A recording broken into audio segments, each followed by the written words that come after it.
복코, 코끝을 예쁘게 잡아야 예쁜 코가 됩니다. 원장님, 복코 성향을 고민할 분이 꽤 많은데 근데 사실 정확히 코가 뭐가 문제인지 모르고 상담 오신 경우가 많지 않나요? 네, 맞습니다. 복코라고 하면 코가 좀 뚱뚱하고 좀 퍼져 있는 거를 복코라고 생각을 하셔가지고 단순히 줄이기만 하면 해결될 거라고 생각하시는 분도 많은데요. 네. 그러면 코끝만 줄이면 되는 거 아닌가요? 아니죠. 복코가 나오는 여러 가지 이유가 있기 때문에 연골을 고정하는 거라던가 피부의 두께라던가 조직을 얼마나 견고하게 고정한다는 거랑 재료의 선택 같은 게 중요합니다. 오늘 끝까지 보시면 복코 성형에 왜 구조적인 접근이 필요한지 완벽하게 이해하실 수 있을 겁니다. 복코를 진짜로 이쁘게 고정한 법을 알 수 있을까요? 당연하죠.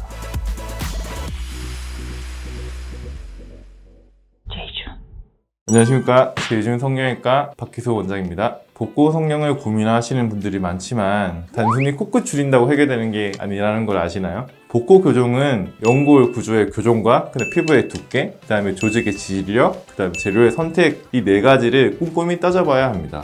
오늘은 복코 교정을 성공적으로 하려면 고려해야 될 네 가지 요소에 대해서 설명해 드리겠습니다. 복코 성형, 코끝을 어떻게 잡아야 될까? 연골 구조를 교정한 것부터 시작합니다. 복코의 가장 큰 원인은 코끝 연골이 퍼져 있는 경우가 복코의 원인의 대부분인데요. 최근에 제가 생각나는 케이스는 육안으로 보기에도 그렇고 CT를 찍어봐도 그렇고 코끝이 이렇게 되게 퍼져 있고 코끝 연골이 굉장히 큰 경우였습니다. 그런 경우에는 첫 번째로 해야 될 게 연골을 정리를 해가지고 사이즈를 줄여야 되고, 두 번째로는 이렇게 퍼져 있는 연골을 이렇게 묶어줘서 코끝 연골을 날렵하게 만들어주는 게 복코 교정의 핵심입니다.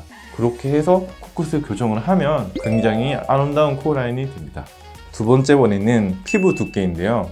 피디님 같은 코가 피부 두께가 두꺼운 경우입니다. 제가 딱 그런 것 같긴 해요. 이거 자가로 진단하실 수 있는 방법이 있는데, 코끝을 이렇게 만져보셨을 때 코가 단단한 게 만져지지 않고 좀 말랑말랑한 게 코끝에 만져진다. 이건 피부 두께, 즉 코에 살이 많은 경우입니다. 그래서 복코가 생기는 경우인데요. 의학이란 게 보통 서양에서 기반을 하고 있기 때문에 서양에서의 복코 교정은 코끝 연골이 뭉뚱한 거를 모아주는 것에 초점이 맞춰져 있는 게 대부분입니다. 하지만 한국 환자의 경우에서는 코끝이 둥근 것뿐만 아니라 코에 실제로 살이 많아서 복코가 생긴 경우도 많기 때문에 코의 연골과 이제 피부 사이에 있는 그 조직을 이제 연조직이라고 하는데요. 이 연조직을 적절하게 제거를 해서 연골을 묶어주는 거와 함께 코 안에 있는 살을 제거를 하는 게 복코 교정의 핵심 중에 핵심이 됩니다. 원장님, 근데 이거 살을 덜어낸다면 이렇게 네. 피부 괴사되거나 막 그런 거 사진들 막 돌아다니던데 괴사되는 거 아니에요? 괴사가 된다, 코끝의 색깔이 변한다고 걱정하시는 분들이 많은데, 그런 경우는 첫 번째 말씀드린 원인, 연골이 뭉뚱해서 복코가 생기는데 그럼에도 불구하고 살을 많이 제거해버리면 그럼 살이 너무 찝혀 보인다던가 색깔이 변하다던가 그런 문제가 생길 수가 있는데, 피디님 같은 코는 코가 살이 굉장히 많기 때문에 조금 덜어내준다 해도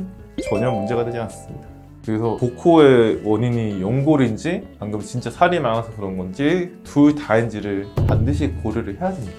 세 번째, 조직의 지지력입니다. 복코가 심하신 경우에 수술을 해보면 연골이 약하신 부분도 굉장히 많습니다. 그러니까 연골이 뽕긋하지 못하고 코끝 연골이 이렇게 퍼져 있겠죠. 그런 경우에서는 코끝을 세워주는 게 무엇보다 중요합니다. 이제 네 번째, 재료를 선택해야 됩니다. 코끝을 오래 유지하려면 재료 선택이 정말 중요합니다.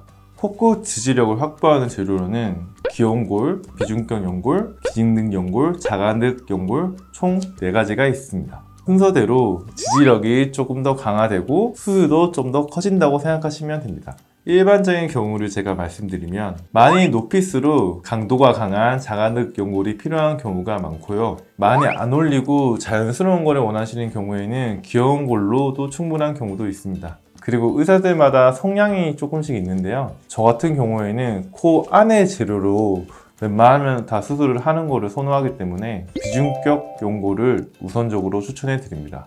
실리콘 같은 거는 손끝에 사용하는 일이 없죠.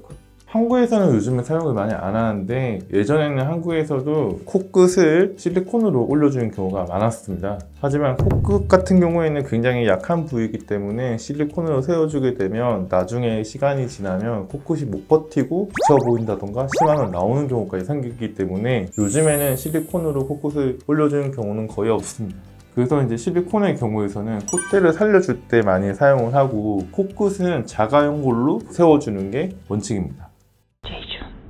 마지막으로 정리 한번 해드릴게요. 복고 성형은 단순히 코끝을 줄이는 게 아니라 4가지 요소를 고려해야 복고 성형이 성공합니다. 첫 번째, 연골 구조 교정. 퍼진 연골을 모아서 날렵하게. 두 번째, 피부 두께. 코끝이 두껍다면 코끝 살을 덜어내는 게 중요합니다. 세 번째, 조직의 지지력. 코끝이 무너지지 않게 견고하게 교정하는 게 중요하겠죠. 네 번째, 어떤 재료로 지지하는가. 재료 선택. 기연골, 비중격 연골, 기직력 연골, 자가능 연골 같은 맞춤력 선택이 중요합니다.